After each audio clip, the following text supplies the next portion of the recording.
how should we deal with the SALNs? Should we require all government officials, elective and those serving in the executive, to, as soon as they assume office, release their SALNs?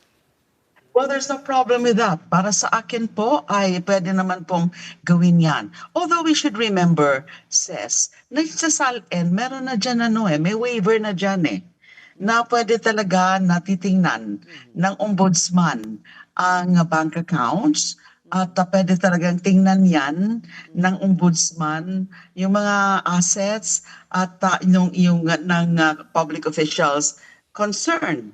Now, yung publicizing these. Yes, he can always do that. He can. Well, there should still be really safeguards to avoid, to preclude abuses para gamitin, para ipitin lang o para gamitin for political purposes. But the general rule should be disclosure. The general rule should be to require really all public officials to immediately disclose, to immediately publish their SALNs. In fact, kung kailangan talaga ng isang malinaw na batas para dyan, I'll go for that. And there are already members of House of Representatives who are going for that, who will be pushing for that, and I will be supporting that kind of a legislation. Is there a measure pending? Meron ba? Is there a measure pending in the House? I have yet to check that, although the Akbayan representatives have already taken the lead. They have already released their SALN. But better if there is really a law that would compel everyone to publish the SALN as soon as they assume public office. Because I understand that if your assets exceed your earnings, the government can already confiscate. It's in the anti-graft law. Yeah, if there is no reasonable explanation dun sa the mismatch between your earnings and also your assets, because it can also be explained, for example, inheritance, etc. But with respect to the official income in government, and then being disproportionate to the assets, ay pwede talaga. And then there are other laws that can really govern that.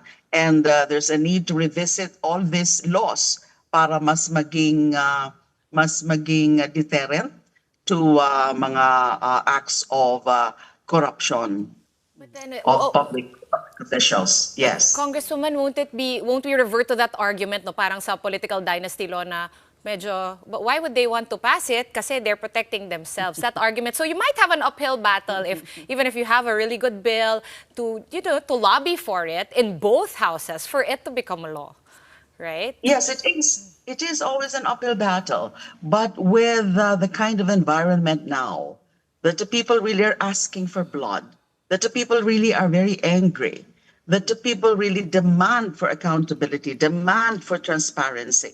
And in fact, it's really high time to push for the enactment of anti-dynasty bill and other anti-corruption bill. I myself, my staff is studying already for some other anti-corruption bills, for example, those patterned after Singapore models, and also the Hong Kong models, and then with respect also to the RICO bills, and all that. We really have to tighten up safeguards, to tighten up financial related matters, and not only with respect to bank accounts, and all other areas. And then yung of course, AMLAC, and in terms of forfeiture of assets, and we all need to revisit that, to review that. So after nitong